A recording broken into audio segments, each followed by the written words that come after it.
Hello everyone, আবার চলে এলাম এই ভিডিওটা সেকেন্ড পার্ট নিয়ে। তো যারা যারা এই ভিডিওটা এখনও দেখোনি প্রথম পার্টটা, তাদের অনুরোধ রইল তারা প্রথম পার্টটা দেখে নিও, তারপর সেকেন্ড পার্টটা দেখো, নয়তো তোমরা কিছুই বুঝতে পারবে না। তো যারা প্রথম পার্টটা দেখেছো তাদের কাছে একটাই কথা আমার বলার, যে প্রথম পার্টটা হয়তো তোমরা দেখে তোমরা এই আনসারটা পেতে চেয়েছো যে ওর রেশেসগুলো কিভাবে গেছে, তাই তোমরা সেকেন্ড পার্টটাও দেখতে এসছো। আর থ্যাংক ইউ তোমরা প্রথম পার্টটা যারা যারা দেখেছো, আশা করি তোমাদের ভালো লেগেছে। এখন সেকেন্ড পার্টটায় আমি পুরোটা ডিটেলস কীভাবে আমি ওর রেশগুলো কিছুক্ষণের মধ্যে আমি দূর করেছি এবং বিভিন্ন রকম কি সমস্যা হয়েছে তার সবটাই পুরোটা এখানে আমি ভিডিওটায় তুলে ধরব। তো এই ছিল ওর রেশেসের অবস্থা। আমি জানি না কতটুকু ধরা পড়ছে ক্যামেরায়, কিন্তু খুবই খারাপ অবস্থা ছিল। তো ওকে যখন আমি সলিউশনটা দিয়েছি, তখন ও যখন করতে গেছে তখন আমি ওর শাড়ির ভিডিওটা একটু নিয়ে নিয়েছি। এরপর দেখতে পাচ্ছ ওর ফেসে কিন্তু হালকা হালকা রেড রেশেসগুলো দেখা যাচ্ছে। সো শাড়িটা যখন পরাছিলাম তখনও হালকা হালকা ছিল। এরপর দেখো শাড়িটা পরাতে পরাতে পুরোটাই ফেস ওর নর্মাল ফেসের টোনে চলে এসছে। কীভাবে ম্যাজিক করেছি হ্যাঁ বলছি, লাস্টে আমি পুরোটা বলে দিয়েছি। এখন পুরোটা দেখে তোমরা আস্তে আস্তে বোঝো কীভাবে করেছি। তো যাই হোক, ওর এতক্ষণ ধরে মানে 3-4 ঘন্টা আমি অপেক্ষা করার পর ও আমার কাছে সাজতে বসেছে। কারণ ও যখন সাজার জন্য এসেছিলো তখন ও শাড়ি ব্লাউজ থেকে নিয়ে দুপাট্টাতে কিচ্ছু ছিল না ওর ইভেন্ট হলে। এরপর ও আস্তে আস্তে করে সব আনিয়েছে। তারপর ও আমার কাছে কেমন সাজটা চেয়েছিল ও আমাকে নিজেই বলছে, নিজে শুনে নাও। বজায় রেখে তুমি আমাকে একটা ব্রাইডাল লুক দেবে, আর কিছুটা আমি তোমার উপরেও যাচ্ছি, আমাকে যেটা মানাবে আশা করি তুমি সেটা বুঝবে অনেক বেটার আমার থেকে। আমি তোমার উপরেই ডিপেন্ড করতে চাই এটাতে। ঠিক আছে। আর লিপস্টিকটা রেড চাই, আর এটা আইটা তুমি একটা হুডেড আই এক্স্যাক্টলি। হ্যাঁ, তো আমি সেটা বুঝি। হ্যাঁ ঠিক আছে, ওকে ফাইন, চলো শুরু করি। এমনিতে অনেকটা লেট হয়ে গেছে। ওকে সাজানোর কথা ছিল 1টা থেকে, আমি শুরু করেছি 4:45 থেকে। তো প্রথম পার্টটা দেখলেই বুঝবে এতটা সময় কি করেছি বা ও কি করেছে। সো এরকম ব্যাপার স্যাপার আমাদের সাথে হয়। আমরা মেকআপ আর্টিস্ট যারা দেখছো তারা বুঝতে পারবে এই কথাটা কেন বলেছি। সো আমি যখন ওকে শুরু করেছি মেকআপটা তখনও মোটামুটি হালকা হালকা রেস্ট ছিল, কিন্তু এরপর যখন সাজাচ্ছিলাম তখনই পুরোটা মানে শেষ হয়ে গেছিলো। রেশ আর দেখাই যাচ্ছে না, হয়তো ভিডিওটা দেখলেই বুঝতে পারবে। সো যখন আমি ওকে সাজাচ্ছি দেখতে পাচ্ছ ওর চোখে কোনো লেন্স নেই। ওর লেন্স নিয়েও বড়সড় কিছু ব্যাপার হয়েছে। আমি অল্প আমি ভিডিও যেগুলো নিয়েছি সেগুলো তোমাদের সাথে শেয়ার করছি। প্রত্যেকটা ক্লায়েন্টই চাই লেন্স পরে তাদের লুকসটা আরও এনহ্যান্স করতে, কিন্তু সবাই লেন্সটা নিয়ে ঘাবড়ে যায়। ঘাবড়ানোর কিছুই নেই। যেভাবে মেকআপ আর্টিস্ট সাজেশন দিয়ে দেবে এবং ইনস্ট্রাক্ট করবে সেভাবে যদি পড়ে তাহলে ঘাবড়ানোর কিছুই থাকে না এবং কোনো প্রবলেমই হয় না। সো আমাদের কিছু প্রসেস থাকে লেন্স পরানোর, সেভাবে ওকে পরাচ্ছিলাম। সেভাবে ও কমফোর্টেবল ছিল না, তাই আমি হাত দিয়ে পরাচ্ছিলাম। কিন্তু হাত দিয়ে যখন পরাচ্ছিলাম ওর চোখ দিয়ে জল আসছিল, ওর জ্বালা করছিল। কিন্তু এটা নর্মাল যে যখন পড়ায় তখন কিছু ক্লায়েন্টের এরকম হয়ে থাকে। ওর মধ্যে ওই একটা ক্লায়েন্ট সেরকম হয়েছে, কিন্তু প্রত্যেকজনের এরকম হয় আমি কিন্তু সেটা বলিনি বা বলছিও না। ঠিক আছে, সো কিছু ক্লায়েন্টের হয়। আর যাদের চোখের প্রবলেম থাকে তাদের আগে থেকে মেকআপ আর্টিস্টকে বলে দিলে তখন মেকআপ আর্টিস্ট ক্লিয়ার থাকে ওই ব্যাপারটা নিয়ে। এবং ও আমার প্রত্যেকটা ইনস্টাকে ভালো করে শুনছিল, মানছিল, তাই আমার কাজটা করতেও অনেক সুবিধা হয়েছে। সো ওকে যখন প্রথমবার পড়িয়েছিলাম আমি যেভাবে ইনস্ট্রাক্ট করছিলাম সেভাবে ও শুনছিল, কিন্তু ও চোখটা খুলতে পারছিল না। আর যখন এরকম অসুবিধা হবে কোনো ক্লায়েন্টের, তোমরা দেখে রাখো সেই প্রসেসটাই করবে। আবারও কি করবে, চোখের লেন্সগুলো খুলবে, খুলে সলিউশন দিয়ে ভালো করে ধুয়ে এরপর আবারও পরাবে। তখন কি হবে, চোখে যদি কোনো ময়লা থেকে থাকে চোখের লেন্সটাতে, তাহলে কি হবে, এটা ধুয়ে যাবে। এরপর পরালে চোখের কোনো প্রবলেম থাকবে না।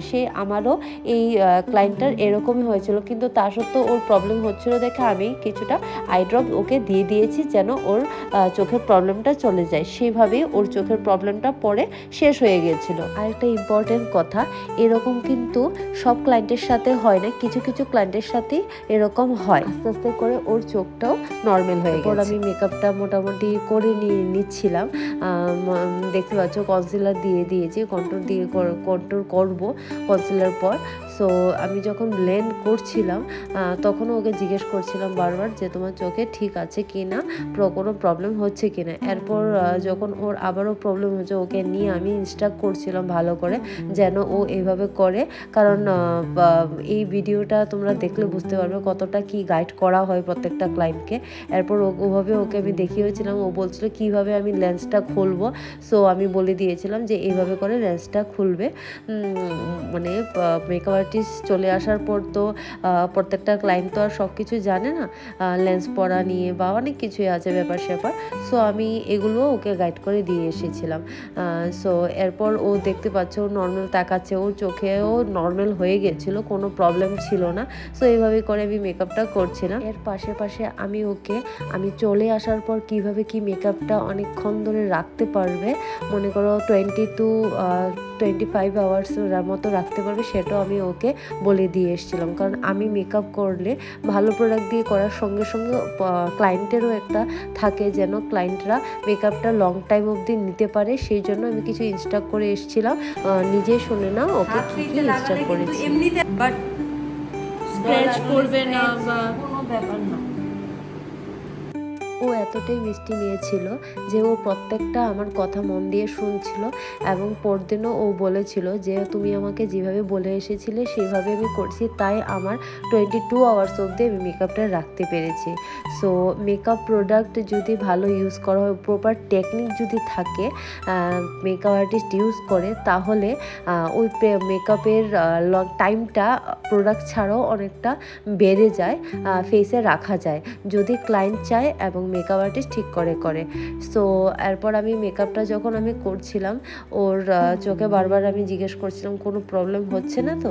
সো ও বলছিল না দিদি আমার কোনো প্রবলেম হচ্ছে না। অনেক গল্পও করেছি। সো ওই যখন আমাকে বুক করেছিল তখন ভেবেছিলাম ওর যে কালার টোনটা, ফেসের কালার মানে ওর টোনটা ওর রিয়েল না, কারণ এখন বোঝাই যায় না কোনটা রিয়েল মানে ক্লায়েন্টের, কারণ সবাই এখন ফিল্টার দিয়েই ফটো তোলে। তো ও আমাকে ওই গল্পটাও বলছিল। সেই জন্য আমি তোমাকে বারবার করে দেখছিলাম যে অ্যাকচুয়ালি কি ফিল্টারে না আমি তুলি না, আমার ফিল্টারে ছবি তুললে আরো অখাদ্য দেখতে লাগে আমার।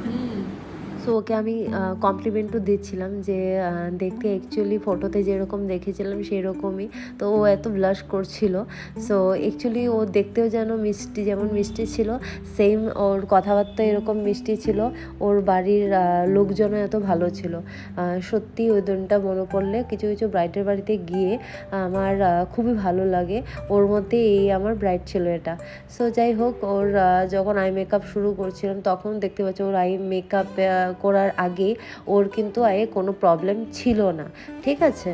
কিন্তু যখন ওর আই মেকআপ মোটামুটি সেরে যখন ওর কাজলটা দিচ্ছিলাম, কারণ কাজল দেওয়ার সময় অনেক সময় কাজলের একটু অংশ পড়ে যায় চোখে, ঠিক আছে। সো ওটাও বের করা যায়, কিন্তু ওর বেশি জ্বালা করছিল। আই মেকআপ করার সময় তো কোনো প্রবলেম ছিল না, কিন্তু ওটার সময় ওর প্রবলেম হয়ে গেছিল।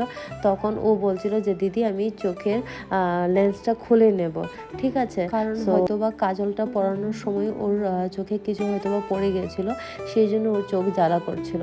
সো ওই থেকে শুরু হলো আমার কষ্টের সময়, কারণ বারবার কারেন্ট যাচ্ছিল।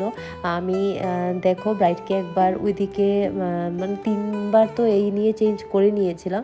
হেয়ারটা করার সময় তো আমি কার্লারটা গরম করার জন্যও কারেন্ট ছিল না, এরপর একটু আসছিল, ওটা দিয়েই চেপে করছিলাম। সো এরপর কোনো মতে গিয়ে আমি হেয়ারটা করেছি।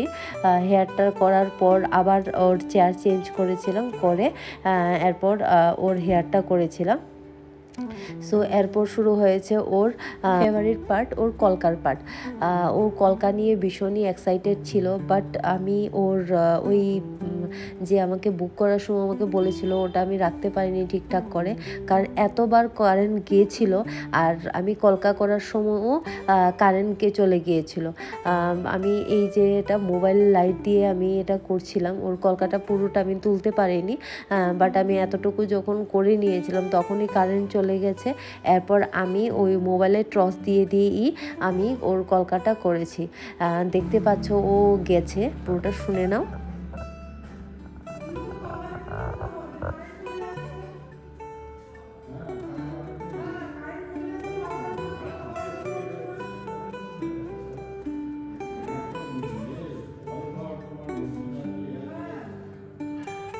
আসো আসো। ওকে এরপর ডেকে এনেছিলাম, কারণ আমি তখনও পুরো মেকআপ কমপ্লিট যেহেতু করিনি, কারণ মেকআপে কোনো প্রবলেম হতে পারে। আর যেই কারেন্টটা চলে গেছে ওকে আমি লাইনার দিয়ে দিয়েছিলাম, ও তাকিয়েছিল, ওকে বলেছিলাম, কিন্তু যে ও যাই হোক ওর কারেন্ট চলে যাওয়াতে ওর যেতে হয়েছে, ওইখানে গিয়ে তাদের বলতে হয়েছে। সো কোনো ব্রাইড যদি দেখে থাকো আমার এই ভিডিওটা, তাদের বলবো যে কারেন্ট নিয়ে তোমরা আগে থেকেই বলে রেখো, যদি কারেন্ট যায় তাহলে যেন সঙ্গে সঙ্গে জেনারেটর দিয়ে দেয়।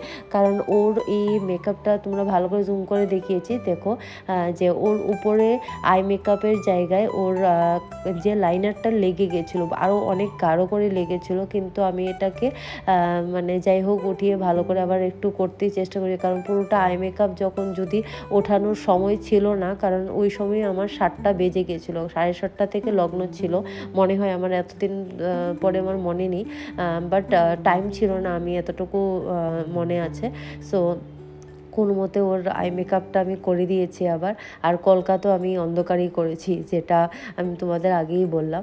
সো এরপর তাড়াতাড়ি করে আমি ওর পুরো মেকআপটা শেষ করেছি।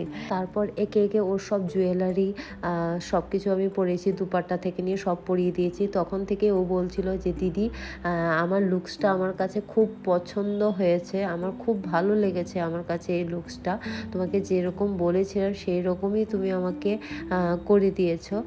তো যাই হোক আমি যে এতটুকু করতে পেরেছি ওটাই অনেক ধন্যবাদ ওকে, কারণ ও আমাকে অনেকটা হেল্প করেছে, কারণ এতবার করে কারেন্ট যাচ্ছিল, ও মাথা শান্ত রেখেছে। আমারও মাথাটা মানে অ্যাকচুয়ালি ভয় পেয়েছিল এক সময়, কারণ জেনারেটারও নেই, কারেন্টও নেই, তখন আমি একসময় ভয় পেয়েছিলাম যে কীভাবে কি বাকিটা করব, কারণ টর্চ দিয়ে এইভাবে কলকা করাটা এটা কিন্তু অনেকটা রিস্কি ব্যাপার।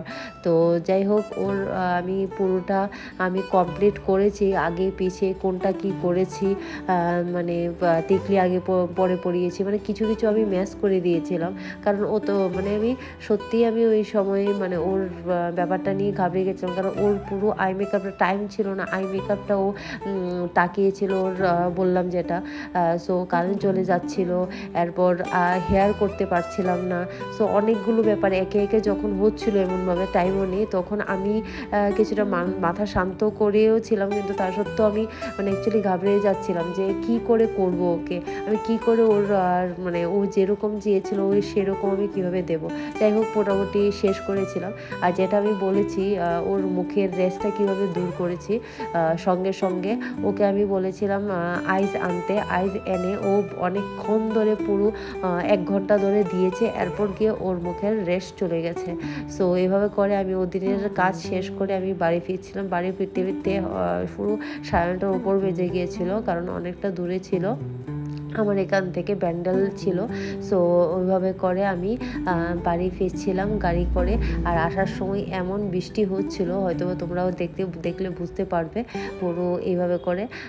সো যাই হোক তোমাদের আজকের এই ব্লগটা কেমন লাগলো, তোমাদের কাছে কতটা উপকার, আপকামিং ব্রাইডের জন্য কতটা উপকারে, তোমরা অবশ্যই আমাকে কমেন্টস করে জানাবে। চলো টাটা।